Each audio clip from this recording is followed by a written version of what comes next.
Hello and welcome everyone to this week's Akashic Business Wisdom Show. We're here with Hanan Vazanio for a very inspiring conversation indeed today. And I'm so excited to have you on today, Hanan. Welcome to the show.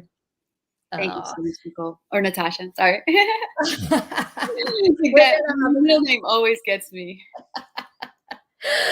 We've known each other for quite a while, and we're just so excited to really share Hanan's story here today. But for those of you that have never joined me live, I am here every Wednesday at 4 p.m. UK time with Akashic wisdom and Akashic sort of wisdom and business knowing for the six-figure business entrepreneur, soul-led entrepreneur, to support them in next level impact, leadership, wisdom, wealth, love, magic, all the things that we love to have in our lives and in our businesses as well.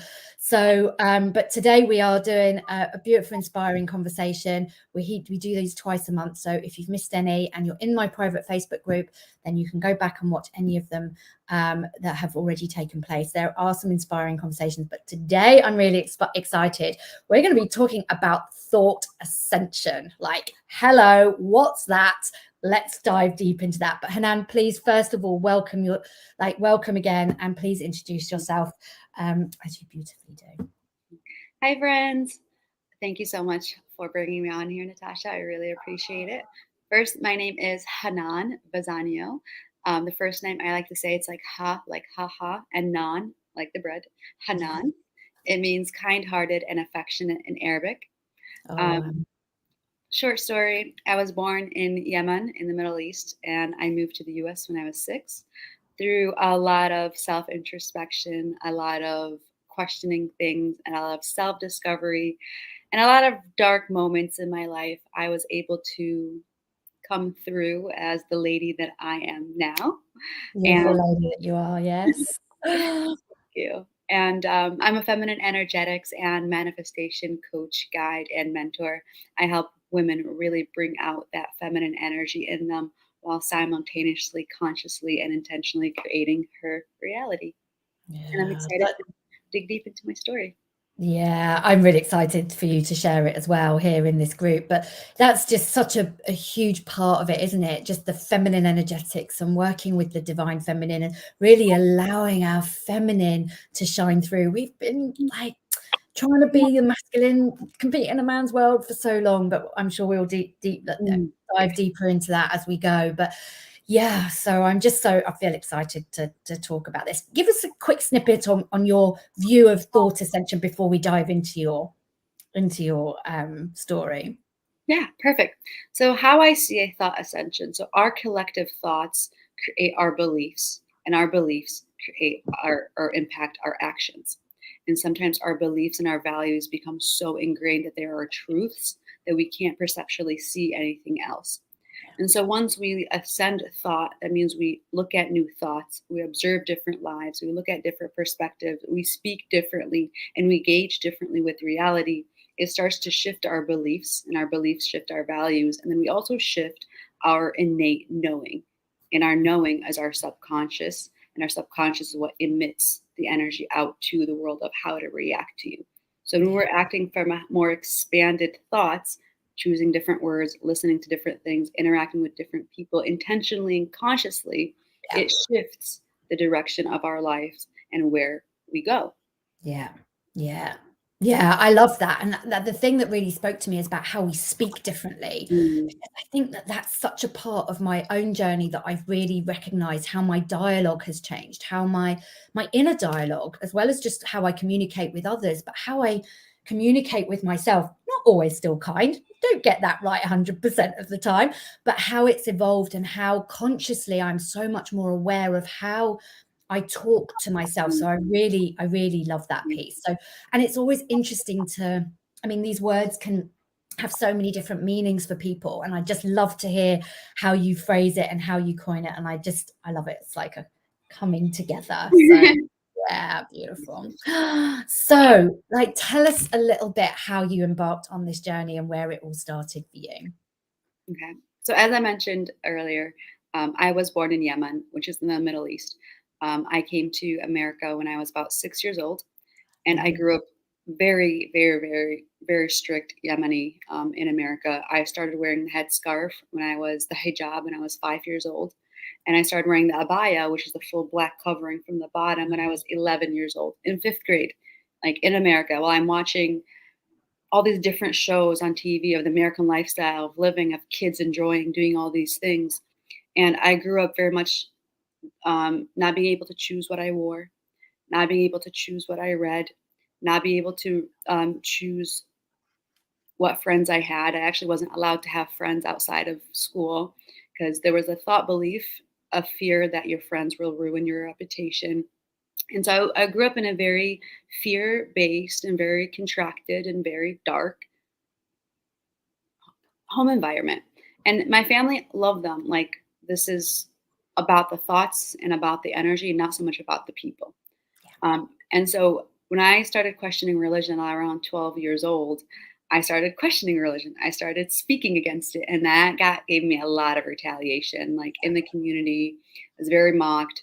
In the home environment, I felt very, it felt like a hostile environment. I felt like I couldn't really express myself. I felt like I didn't know who I was. I felt like my whole future was dictated. And between 14 and 16, I became very, very suicidal because the future that I was being presented and the future that was being picked for me and how I saw my environment, I almost saw no hope, no future, nothing. I was like, okay, I'll either end it now or go to the route my family wants me to go to and desire to end it then.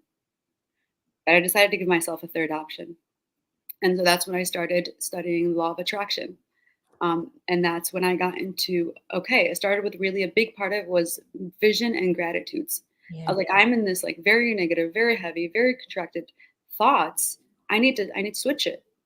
Yeah. And so I started implementing a lot of things that I've learned with the law of attraction. And I started writing out my vision and I started doing all these things, which gave me the perception, the view, the little light, the thought that I can like Just have that more. flicker. Just a little bit. And so I was like, all right, I'm doing this. So I multiple times I had multiple runaway attempts when my family was trying to send me back to Yemen. Because when a Yemeni woman starts to question things, she starts to do things that become Americanized. She's like, okay, let's send her back home, get her Yeah. married, bring her back into line. Yeah. And I'm getting very choked up because this was like I had to be like, no, this is not what I wanted. I had to jump into unknown. Like this Yemeni Muslim girl who had lived in a little bubble, went to an Arabic school, used to go to Quran school, decided, no, I'm done. I'm Yeah. done. And so I started learning about the law of attraction, and then I finally left home, 19 years old, left the bubble, moved out 3 hours away from home, took off my hijab, took off my abaya. Like I started drinking. I started like being in this American world. Yeah. And it was a huge culture shock, Natasha. Yeah, I can Like, imagine. I was going to say that must have been such a contrast, even though you wanted to leave, even though you wanted to experience something different. The contrast in actually living it, like wanting to go towards it and actually being in it must have been. yeah, and yeah. So that was when I started getting into and learning about identity. I didn't know what my identity was then. You Yeah. know, I wasn't Muslim. I grew up in an Arabic household, but I also was very American because I Yeah. grew up pretty much 6 till Yeah. now That young. in America. And so I then like it started to get really heavy. So I did all the partying and I did all of that. And then there were nights when I would be in my dorm and I would just like be bawling, like my eyes crying. I'd be on the floor, like in fetal position, freaking like hyperventilating. Like, what is going on? Like, why am I feeling this? Why am I feeling this? Not realizing and now reflecting back, there was a huge grieving process that I didn't allow myself to grieve. I didn't allow myself to recognize, to see myself, to see what I was going through, to give myself the credit and to see what an amazing feat I had just done. I just kept pushing through and going and going. So once I realized that, I started being like, okay, I used the law of attraction to do this. Let's learn more about it. And so that's when I started getting into quantum physics.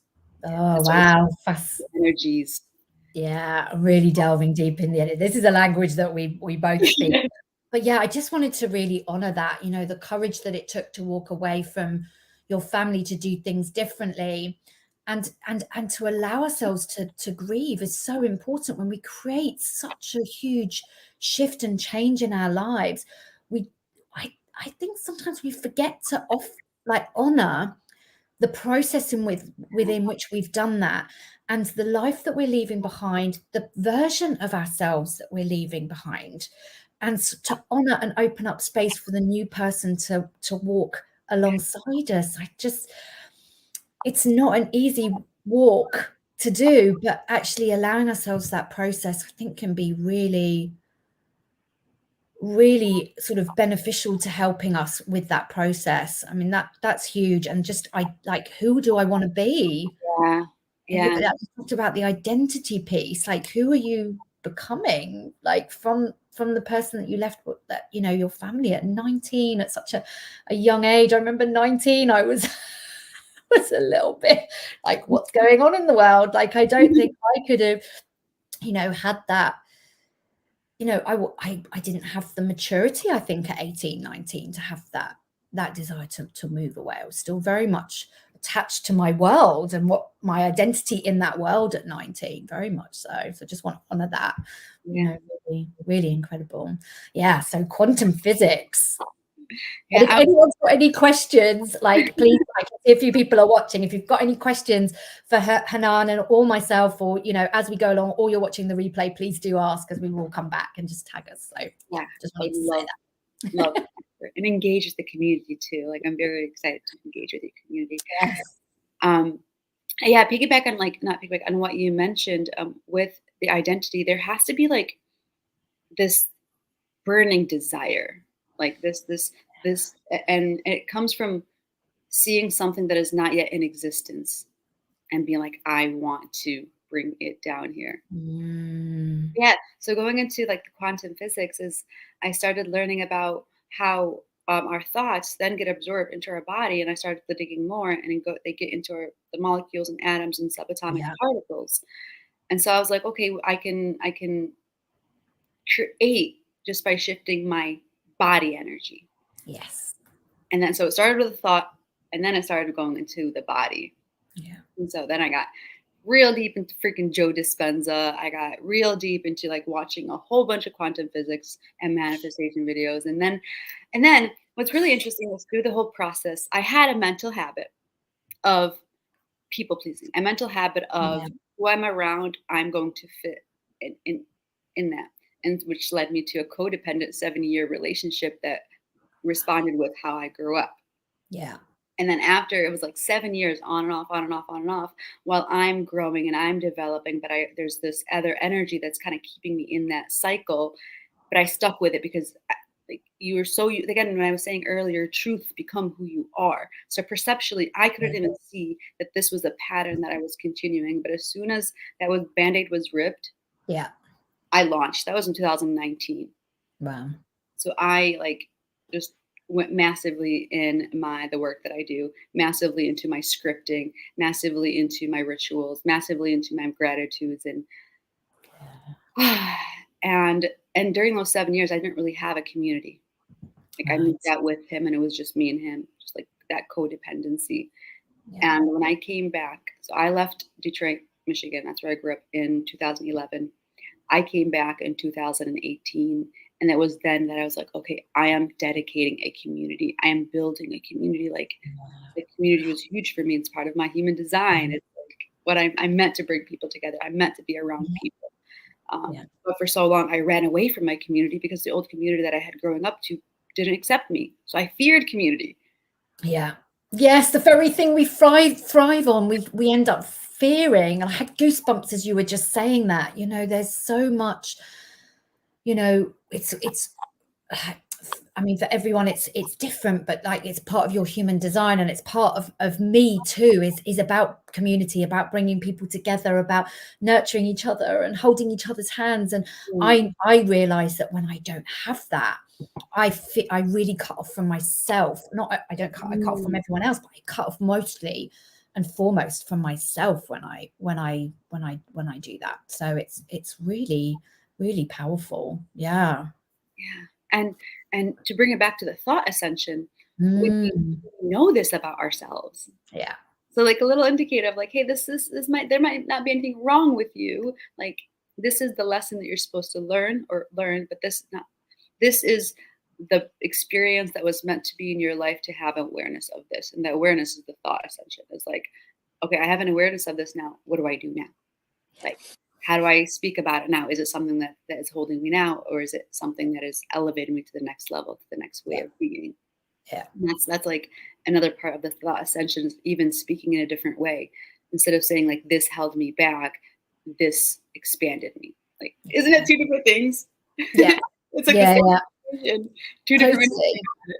Yeah, totally. And we can go down one route or the other. And it's like when I've started to realize that even the challenges, the difficulties, the things where I think I feel like I'm kind of losing grasp of everything, it's like, oh, this is for me. This is my opportunity for expansion, for growth, to learn even more deeply about what's really true for me, come even more closely back to me. And it's not an easy thing. It takes it takes a lot of nudges from behind, from source and from my guides to say, come on, you got this, you can do it. But it's about that consciousness of recognizing we can look at it differently. On that same thought train, another thought ascension, another thought that has really helped expand my awareness of reality and see reality a lot differently, is that life existed before us, exists through us, and will exist after us. Yeah. So who we are is actually a part of that existence of the now. Yeah. So our whole life, our whole process, everything we speak, even if all the decisions we make, even if we think they're the wrong decisions, there really are not, because there's nothing wrong with the divine. We're just a story. We're playing out a story that is unfolding, that has been unfolding before us, is unfolding through us, and will unfold after us. Yes. Yeah, and those desires that we have, those things that we yearn for, they're part of our energetic makeup. They're part of the field that we're consistently building on together. Yeah, absolutely. Yeah, totally. We're a blip in the cosmos, we're a blip in the universe. And when we feel like, when we can see that there's such a bigger picture that's we're playing out, that we get to write the script that we want to live by while we're here. And that's the power we hold within. Not always easy to do, but when we know that, recognize that we have that choice, then I think we start to tap into that power. The recognition of choice. Yes, you mentioned that earlier. It's like you felt like you had no choice when you were younger, but like realizing that you have that choice. I mean, that's where it really is. When you have nothing to lose, you have everything to gain. Yeah, so true. Like when I heard that, or like when I said that in my head, somehow it came through my head. I was like, oh my gosh. Because I caught myself saying to my sister once, you know what, I have nothing to lose, so I'm just gonna do it. And I'm like, wait a minute, that thought is not really great. I have nothing to lose? Wait a minute, but if I have nothing to lose, that means I have everything to gain. Yeah, and how powerful, and we're in charge of that. We have choice over that. And it's like every part of the path that we walk, we have a choice. We choose to walk that path. And it's sometimes we navigate out of alignment a little bit, deviate off a bit, but we always have a choice to come back. We always have that choice with the help. And for me, it's about getting the help and the support and the guidance from those around me. And that's where I feel community is absolutely key. Yeah, I think so. I like, community is huge for me. Like, it's only in the last year that I actually started masterminding with other women, and actually started like getting a mentor, and seeing and having that reaffirmed. So just having that around me consistently all the time, it brings me to another paradigm level of thought. Yeah. Because I'm no longer playing on the field of others who are not playing big. Now I'm playing the big kids field. Yeah. Yes. Oh yes, let's bring that on. Playing in the big kids field. I'm up for that. Yeah. And through that, this new woman is coming out. Yeah. And I'm like, who is she? Like, I thought you came out 10 years ago, but now there's like another version of you. There's another layer of you. There's another layer of you. And I want to bring this back to the feminine energetics and the feminine and being a woman. Yeah. So, and that was also a thought session that I had to really remove the layers, because I grew up in a very, very Muslim environment, very like culturally strict. Like, women weren't allowed to go out without a next of kin, without a brother or an uncle or a father or someone who was, or a husband. And so I was never really allowed to go out places unless someone came with me. I was never really, when my brothers received money, they always received money. I received very minimal because they were always engaging with other men and other people, and the money was like flowing in that area, but the women weren't. The women got the money through the husbands or through the fathers. And I wasn't able to pick and choose what I wanted to do. And the boys were they were more lenient on the boys. And, and when it came to my body, I had no choice over my body. It was like I wasn't allowed to show certain aspects of my body. Like, there was once in school when I was wearing a abaya and I lifted my sleeves up like this, walking around school. And one of my sister's friends came up to me and she's like, "You can't do that. A good Muslim doesn't show her arms." And and then also being able to told that, like, if you were violated sexually or if there was any sexual expression, it's okay to hurt you. It's okay to be mean to you. You're supposed to be covered so you don't get hurt. And so I had to do a lot of healing on, like, what does it mean to be a woman? It's completely different, isn't it? Yeah, yeah. And then I started looking into the suppression of the feminine so many years. Like, you think the witch trials, like, when I reflect on it, they weren't witch trials. They're like the suppression of women coming together and creating fucking magic. Yeah. Yeah. Swear. No.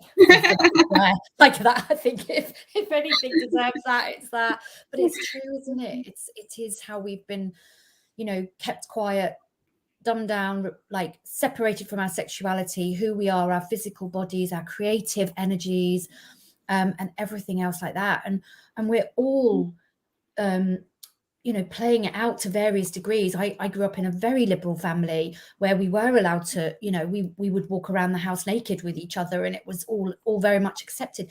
But there are still old paradigms that I recognize that I'm playing through around how it's okay to be in my body and how to shift my body. And I think we're all kind of living variations of that. I mean, that's an extreme variation of not being able to shut into the learning and the discovery of who you are as a woman must have been huge. Yeah, yeah. It really was. And, like, when I started wearing shorts or t-shirts, I'd feel naked. Like, it would be so weird. But then I had to, like, retrain myself. And then even now, when I start to feel sexy, I still hear some of that stuff coming through, and I'm like, no, there's power to this sexual energy.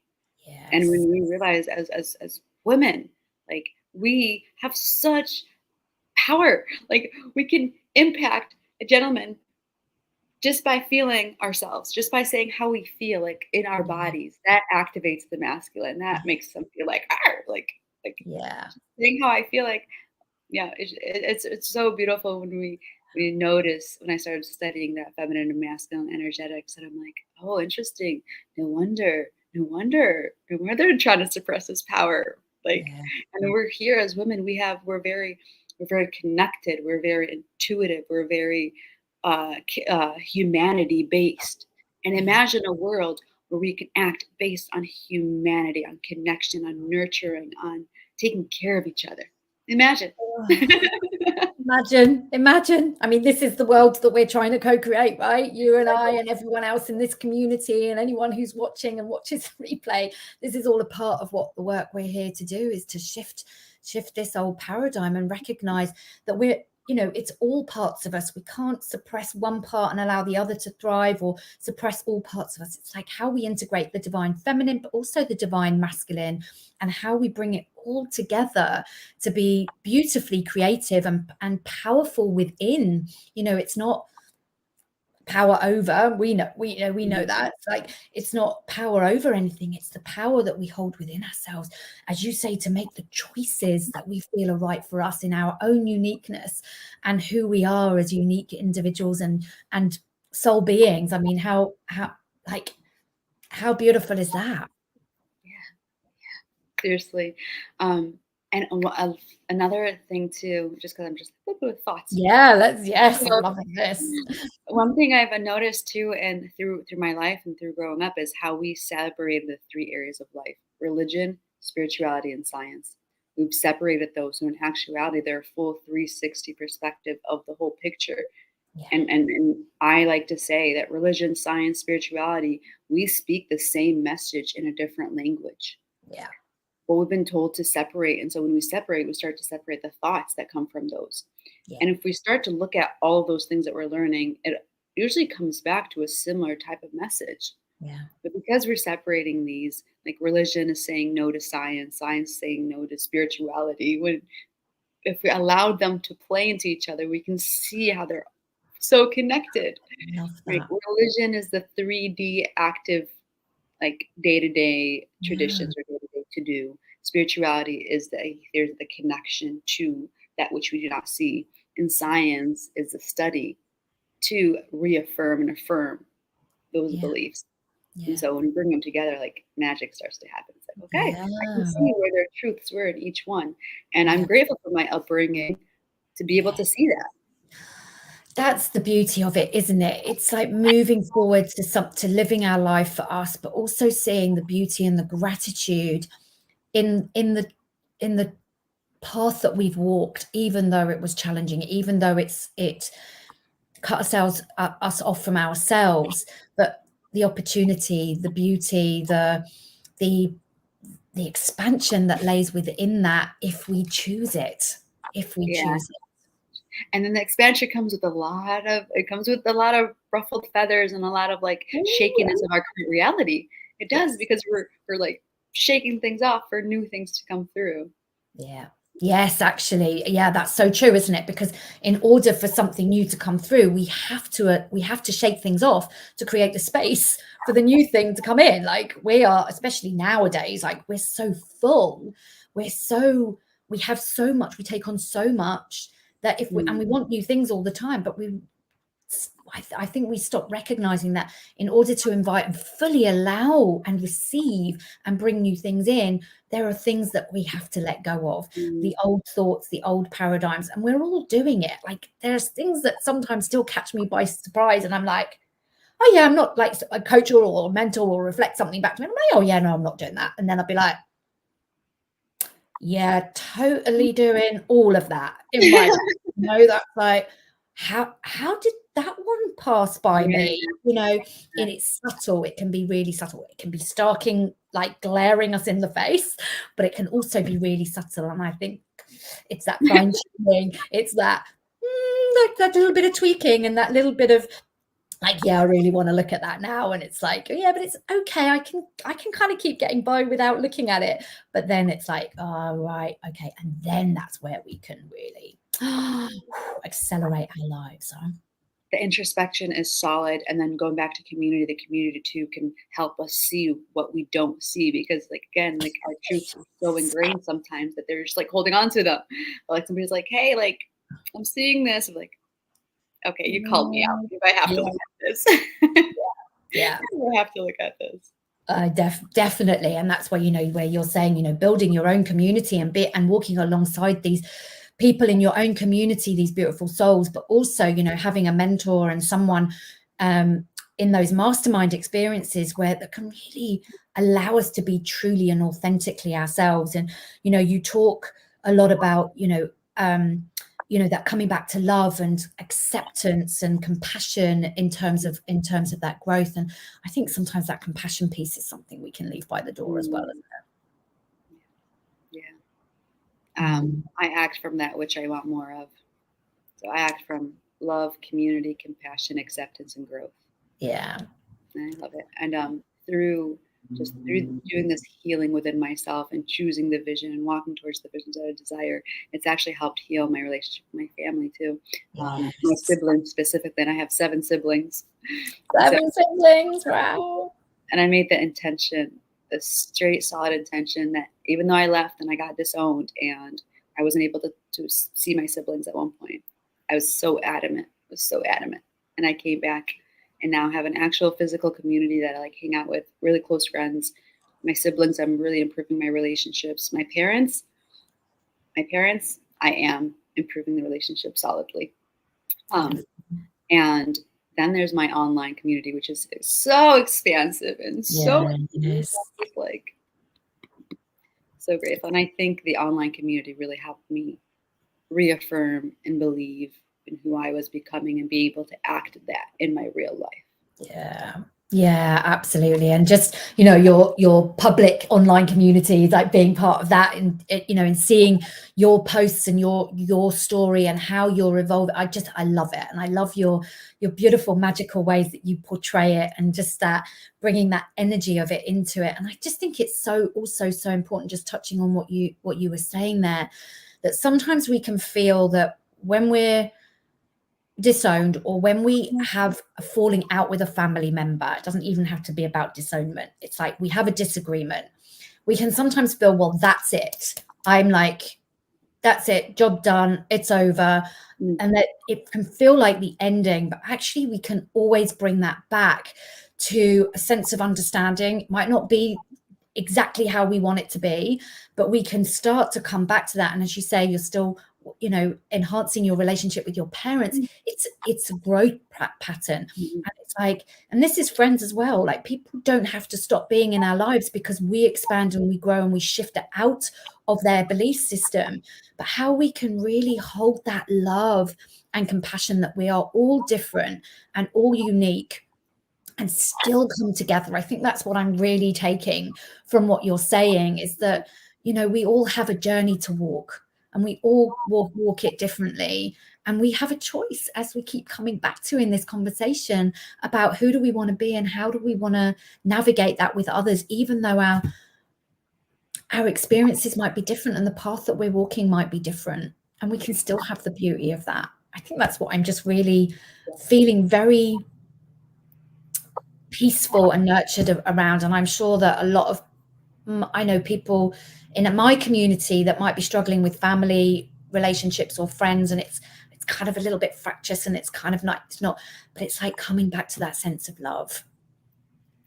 Yeah. And when we are acting on that and we base it on that and we don't allow them to shift our acting of that and being that, science said, quantum physics says, and I've noticed in my life, they must shift as well. They cannot continue engaging in that energy if you're not engaging in that energy anymore. When you're at a different level, they can't be like that. In order to engage with you energetically, they have to kind of like which is beautiful. So when we like, I totally, like, if I'm always, I use the word lightly, I'm surprised, but like when I do a bit of a shift and I'm like, oh, I just wonder how this will be, and then like it's like something shifts, other people shift around me, and it's subtle, and it doesn't have to be conscious on their part, but they start to calibrate and start to come into energetic alignment with who you are. And sometimes people choose that that's just not what they want to do, and we have to honor that as well, I suppose. In some, we have to honor that, but we can always step further and closer towards it, and always be open to receive and invite people to come back into our lives, and always hold that space that they might do at some point. Amen to that. Oh my goodness, thank you for that little nugget. I think there's just something, a deeper realization for me in that. So I really, really appreciate it. Is there kind of one thing? I mean, there's so much. I mean, obviously, like in the half an hour, 35 minutes that we've been sharing, there are so many different avenues, and there's obviously so much in it. But is there one particular juncture at your life, or junction at your life, where you felt that you almost like could have walked that way but almost didn't? And like, was there one sort of defining moment where where you're like, yeah, that was a point in my life where I just like, I went for it and I did it? So, two moments come to mind. The first one was when I left home.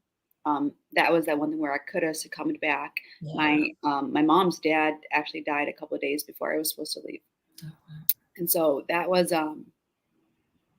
heartbreaking for me to also leave shortly after that. But in my mind, I was like, I can't not do this. Like I fully committed, and I know it's going to change my life. Sometimes I still carry that guilt, but like seeing how my life is now and the future potential of my relationship with my family or with my mom, it was a solid decision. Yeah.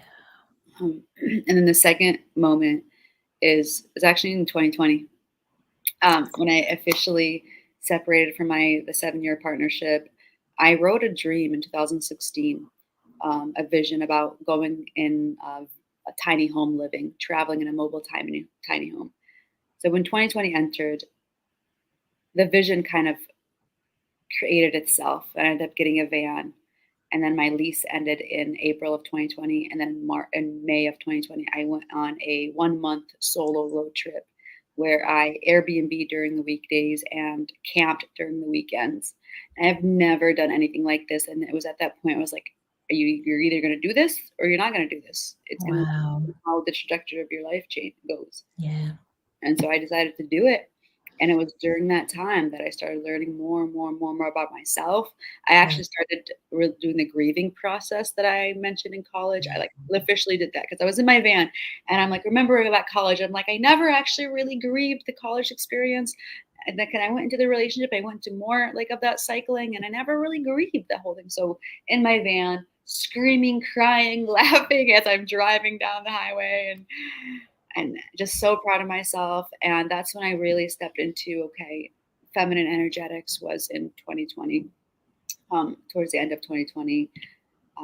Yeah, really during that 1-month solo road trip, I came back to Detroit. Um, and then I fully grounded here. So I've been living in the same apartment since mid 2020 here, building on what I've learned about feminine energetics, building on the fact that I really manifested living, like traveling in the van and living in it and for a while. And sometimes we disregard a lot of those manifestations, but I manifested it. So I'm like, holy moly, that was a big indication for me. Like, you can truly consciously and intentionally create the life you desire. Yeah. Yes. Oh, what a beautiful kind of thing to realize as we kind of end this show, is like we get to manifest and to recognize what we've manifested. I think we sometimes so dismissive about that. It's like, oh yeah, of course that was just like, that was just part of life and that's how we do it. But to really recognize and honor and celebrate and recognize our part in that we created that, and that manifesting process, and we bring everything into our lives. And so yeah, that's really beautiful. And it also reminds me that sometimes we make decisions and there are things that pop up along the way that can put a spanner in the works, can try and encourage us to go, well, maybe not now. And the bravery, the courage that it must have taken for you to still leave at that point.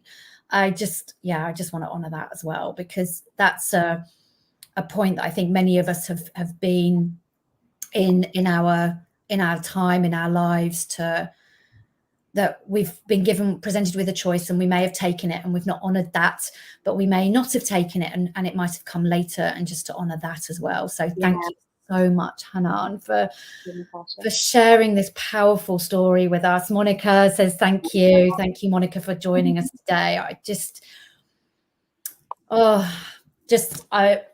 Thank you. I feel so much love in my heart for having connected with you at the beginning of this year, and how we've walked some of this journey together and sharing it along the way. So thank you. And I just is there one last parting thought you'd like to share with people who are watching now or watching at any point in the future? As we know, it might never be. Is there one sort of last parting thought you'd like to share? Yeah, you probably have heard this before, but we are spiritual beings living a human experience. Our energetic body makeup is that of energy. Everything around us is energy. we're just a contracted version of that energy living out an energetic spiritual experience. And we're seeing the physical 3D manifestation of that which is energy playing itself out through us. So anything that happens, it is. Yeah, absolutely. Oh my goodness, how beautiful and how powerful. And as a last thing, how can people find you, Hanan, if they really want to get to know you a little bit more, follow you, find out about what your work is, and So Facebook, of course, Hanan Vazanio. Last night on Instagram, I changed my handle, but I've had my handle for a while. So it's the Metaphysical Mystic now. But you can also Google like Instagram Hanan Vazanio, and I'll pop up for sure. And if you want to learn more about my mentorship, happyrichhippie.com/mentorship, and definitely send me a message on Instagram, Facebook. I love connecting with people, and I also have my own little community Voxer group that I'm slowly trickling ladies in to just walk life together. Yeah, isn't that the beauty of it? So perfect. And we'll pop the links of that in the feeds as well, so that you can have those when we finished live here. So anyone kind of catching up, please do have a look at the comments. And Hanan, thank you so much for sharing your story. I feel truly inspired, and I feel truly more deeply connected with you than I have in the past. And just thank you to everyone for joining us today and watching, and everyone that's watching in the future. Thanks again. Thank you, Natasha. Bye, everyone.